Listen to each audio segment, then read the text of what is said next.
Hola, hola. Hola, hola. Hola. La vez pasada un buen muchacho me preguntó algo bien interesante y me gustaría ver si lo platicamos. Ok. Preguntó que sí, de un hobby, porque un hobby no debería convertirse en tu trabajo. Y yo no estoy de acuerdo. Yo creo que no debe convertirse en tu trabajo. Tu hobby debe ser totalmente separado. Eso es lo que yo creo. Yo no estoy de acuerdo. Yo creo que tu hobby puede ser tu mejor trabajo. ¿Te parece si lo platicamos? Me parece. Venga pues. Hola, hola, yo soy Hafsa Sufe. Yo soy Giovanni Lobato y esto es Pláticas en Casa. Yo creo que en el momento en el que el hobby empieza a meterse en el camino de producción, o sea, productivo, literal, algo que te genere dinero, empiezas a perderle un poco de amor y ganas justo a ese hobby y lo empiezas a ver como trabajo y te empieza a dar flojera y empieza a generar otros pensamientos negativos internos hacia eso porque se vuelve como una obligación. Entonces creo que a mí no me gusta combinarlo porque pierde esa chispa de que el hobby es lo que te saca, lo que te vuelve a tu día a día, a tu tranquilidad, a tu paz, a decir, esto me divierte. Y en el momento en el que lo vuelves obligatorio, bye. O sea, siento que te lo arruina. Pero a ver, justo mencionaste una palabra que me parece importante, te saca. Entonces quiere decir que no estás bien adentro. Porque ahí yo veo todo. Si nos remontamos un poco al origen de la productividad, donde el feudalismo que tenía el control, y para no meternos en temas ni filosóficos ni políticos, había las personas que estaban designadas y las personas que tenían libertad de ejecución. Un ejemplo. ¿Quién te gusta? Da Vinci. Da Vinci. ¿De qué vivía Da Vinci? De pintar. No, de crear. ¿Quién le pagaba lo que hacía? Los feudos. Porque tenía unos Medici, dueños. Los mecenas, los Medici. Sí, ajá. Principalmente, pues sí, es que eran sus dueños. Sí, eran sus dueños. Entonces, ¿qué hacía Da Vinci? Pintaba para ellos. La mayoría de las piezas que conocemos eran por encargo de los Medici. Por encargo, sí. ¿Y qué hacía como hobby? Pintaba. Sí, pero tenía otra libertad. Pero entonces, ¿su hobby era su trabajo o su trabajo era su hobby? No debe haber una línea. Yo creo que cuando tú tienes que salirte de tu trabajo para poder tener un hobby es porque tu trabajo no es lo suficientemente edificante, enriquecedor o divertido para ti. Entiendo la parte de que te empiezan a exigir que suceda y a mí me pasa. Y cada vez que hago un proyecto por hobby que tiene que ver con mi profesión, termina convirtiéndose en un trabajo adicional o en un producto más. Mira, es que también estás hablándolo desde un punto privilegiado. Porque la mayoría de la gente no trabaja en algo que le gusta. De acuerdo. Entonces, totalmente. Si desde ese punto partes, tener un hobby es una obligación. Porque necesitas tener algo que sí se conecte con algo que sí te guste hacer. Ahí va. Porque yo creo que más del 90% de la gente trabaja en algo que no le gusta. De acuerdo, totalmente. ¿Y qué pasa cuando el ingeniero, después de 30 años de trabajar en la industria o 20 años de trabajar en la industria, dice, pues en estas vacaciones voy a meterme un taller de carpintería? Sí. Claro, porque hay casos. Claro. Y de pronto encuentran que en ese hobby hay una pasión y empiezan a trabajar en lo que les gusta y se convierten en el maestro carpintero que hace unas piezas increíbles y como no necesita vivir de ese hobby porque tiene su trabajo, se da el lujo de decir, pues voy a hacer una cantidad limitada de piezas en el tiempo que tengo libre o en mis vacaciones o lo que sea, las vendo caras y como las vendo caras se convierten en algo elite y se convierten en un objeto de colección. Espérame. Y luego se da cuenta que eventualmente puede dejar de trabajar en lo que no le gusta y dedicarse por completo a lo que es su nuevo trabajo que empezó siendo un hobby y que lo convirtió en algo. ¿Qué sucede con Caos? ¿Qué sucede con Murakami? ¿Qué sucede con Stephen King? Stephen King tiene... Sí, yo sé, pero estás hablando de uno entre millones. ¿Estás de acuerdo que esa parte utópica es eso, es utópico? O sea, sucede muy poco. El vivir de un hobby o que tu hobby sea su trabajo, claro que es utópico. Y ahí es donde yo no lo veo mal. Y ahí es donde creo que si estás suficientemente enamorado y entiendes que es algo que haces para vivir y que puedes mantener como tu proceso creativo, claro que puedes vivir de ello y puedes vivir muy bien y puedes darte el lujo, Serna. Sí, ajá. Y conocemos personas. Sí. A ver, sí. En el arte se da mucho. En el arte se da mucho. Pero también hay artistas que tienen que tener su dueño y trabajar y hacer un mural en una plaza para después hacer una expo.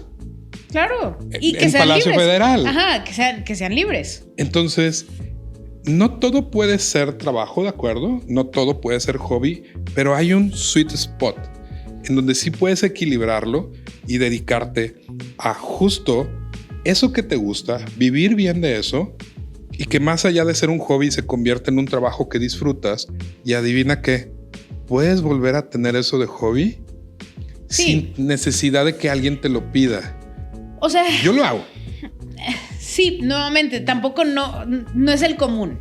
A lo que voy es, sé que se puede. También el análisis que tú tienes que tener contigo de entender este proceso. Claro. Porque, por ejemplo, si empiezas a hacer tus cosas de, ay, yo era carpintero y me gusta hacerlas. Y resulta que como carpintero hago cosas increíbles. Las empiezo a desarrollar. Pero entonces vas a tener que hacer...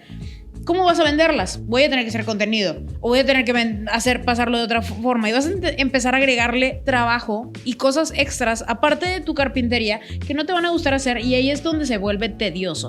Ahí es en donde te va a sacar de tu concepto de este es mi hobby, esta es mi diversión, mi momento zen, a tener que hacerle cositas que no me gustan hacer porque a lo mejor el ingeniero no le gusta hacer cálculos, que sería muy raro, pero pasa.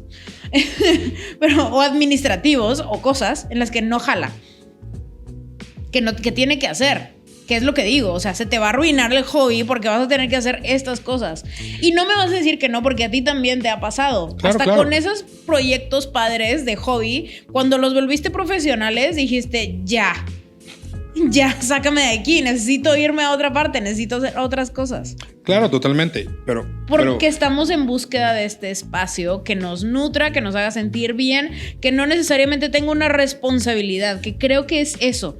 Cuando estás haciendo un hobby, no necesariamente tienes que tener esta responsabilidad de que funcione. El hobby es ya. El problema... conectar con tu chi Ahí interior. va. El problema es cuando tu hobby se vuelve público. ¿Ok?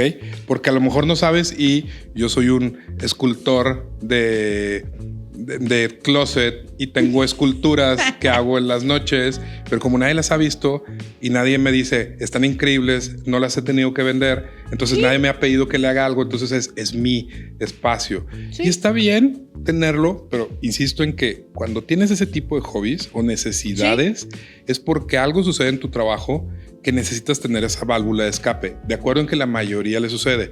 Pero sí, imagínate esto. Y no nos vamos a salirnos del ámbito creativo y también hay ejemplos. Es una administradora de empresas que trabaja en un corporativo y que un día descubre en una comida familiar porque les hace pasteles que ese es su verdadero hobby. ¿Qué pasó con esa persona? Y conoces la historia.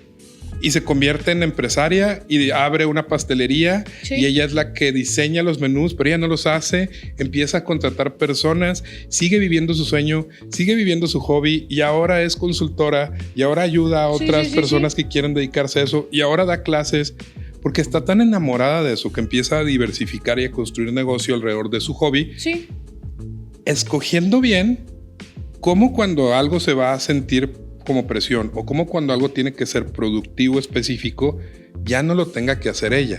Ya pueda tener un equipo y ahí sí, ¿quieres que te lo haga Laura o el equipo de Laura? No, pues, Laura. ¿Cuánto me cuesta que lo haga Laura? Laura me va a costar 200 veces más. No importa, lo pago, solo que ella tiene espacio para hacértelo hasta dentro de 6 meses. ¿Está bien? Tienes que agendar con un año de anticipación. Y no me digas que no hay casos de esos. Claro, sí. Y tienes fotógrafos, tienes chefs, tienes wedding planners, tienes DJs. Lo que se te ocurra, existe este divo o diva inalcanzable que supo lograr cómo su pasión, su misión de vida, su talento y todo lo que posibilita ser alguien brillante en algo, convertirlo en algo inalcanzable y vivir de eso. Y toda la presión, dejárselo a un equipo que sigue teniendo su toque, pero que ya no se mete en esa presión. Y le pasa a diseñadores. Sí, pero que es justo eso. O sea, tienes que ya subir de un cierto nivel para ya tener a estas personas que te puedan hacer el trabajo sucio. Vamos a llamarlo el trabajo sucio que a nadie nos gusta hacer, pero que tienes que hacer. Que al inicio... Pues no cuando sucio, haciendo... es el trabajo de volumen, ¿no? El trabajo bajo demanda, por decirlo así. No el libre, sino bajo demanda. Entonces, pero para poder llegar ahí tienes que tener la mentalidad de poder lograrlo. Voy a dejar una recomendación, si la quieren tomar, si no la quieren tomar. Yo lo que recomendaría es, primero observa si ese hobby que tienes, quieres que se haga público o quieres que sea algo que sea solo para ti, pero muchas veces cuando uno es bueno, quieres compartirlo y te gusta compartirlo. Y a la gente le gusta decir, eres muy bueno, yo quiero, o hazme uno, y está bien. Manténganlo en un rubro de producción limitado, en un rubro de ejecución. Que no te saque también en donde ya se vuelva Exacto, que lo sigas disfrutando, que lo sigas disfrutando. Y si estás tan enamorado de eso, que estás dispuesto a pasar por esta curva de sacrificio en los primeros años en donde no va a haber de otra más que seguir haciendo eso. Tienes día que y noche, darle día y noche. te van a presionar y vas a querer abandonarlo y lo vas a odiar por un momento. Si estás dispuesto a por un tiempo obsesionarte y hacerlo, pero vas a pasar vas a pasar ese Exacto. bachecito. Que ese bachecito es el que siento yo que es lo que arruina ese hobby. Porque a nadie le gusta vivir bajo esta opresión y a nadie le gusta que le arruine sí. lo único bueno que tiene en su vida. Exactamente. Pero funciona. Es que es la porque barrera. las mejores cosas están afuera de esa zona de confort en donde estoy disfrutando y no disfrutando y sacándolo. Sigo pensando que es importante tener un espacio en donde tengas un hobby que te haga sentir bien. Si ese hobby después puedes monetizarlo y sacarlo para que De acuerdo. te lleve a otra parte en tu vida, qué fregón, ojalá así sea, pero también tienes que tener este espacio tuyo de descomprimirte de alguna forma, de liberarte, de no sentir la presión de tu día a día con algo. Pero es que vas escalando. Ahora vives de tu hobby productivo y para salirte de tu hobby productivo, ahora empiezas a tener un hobby improductivo. Y si en algún punto integras ese hobby improductivo a tu hobby productivo y se convierte en otro esquema de trabajo, vas a volver después a tener otro hobby improductivo. Y así vas a ir escalando y nunca se detiene porque como persona evolucionas, porque vas aprendiendo, porque vas integrando nuevos valores a eso que ya haces increíble.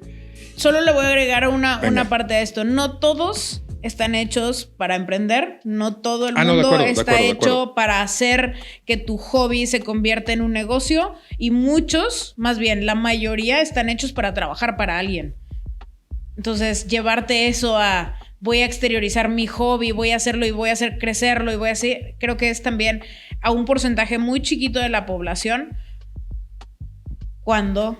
Entonces, creo que justamente ese es el punto. No le podemos hablar así a todos porque no todo el mundo va a tener esa misma visión. Ok, yo pienso diferente, pero... Para eso será otro capítulo de Pláticas en Casa. O coméntenlo, sí. ¿Ustedes qué opinan? Yo sigo pensando en esto. Digo, no me quedo con una conclusión. Creo que funciona lo que dice Giovanni. Creo que cuando estás muy cerca de eso y quieres realmente sacarle todo el provecho y sacar tu hobby y volverlo súper puntual, trabájalo, hazlo y dale. Pero también date un espacio para tener este bloquecito de... mi pequeña esquinita solo mía. A ver. Hace falta. Siento en lo personal que hace falta. Y yo estoy de acuerdo contigo en que no necesariamente vas a tener que convertir todo en algo productivo. Está bien tener hobbies que no tengan que generar recursos. Sin embargo, creo que cuando te gusta tanto algo y cuando te conviertes en alguien muy bueno para hacer algo y hasta viajar, también se puede. Como guía, como consultor. Eventualmente... Y así es como Giovanni Shark le ve productividad a todo. Es que eventualmente cuando amas algo tanto te vuelves bueno en eso y cuando te vuelves bueno en algo a la gente le gusta que lo compartas. Sí, claro. Y estamos dispuestos a pagar a que alguien tan bueno en algo nos comparta algo. Pues bueno. O al menos eso creo. Ustedes platíquenos, cuéntenos qué opinan justamente de esta parte. ¿Será que debemos tener un hobby? ¿Será que debemos sacarle provecho? No lo sé. Ustedes díganos. Yo soy Hafsa Sufe. Yo soy Iván El Lobato y esto fue Pláticas en Casa. Pláticas en Casa. No se olviden la campanita. Suscríbanse. Suscríbanse.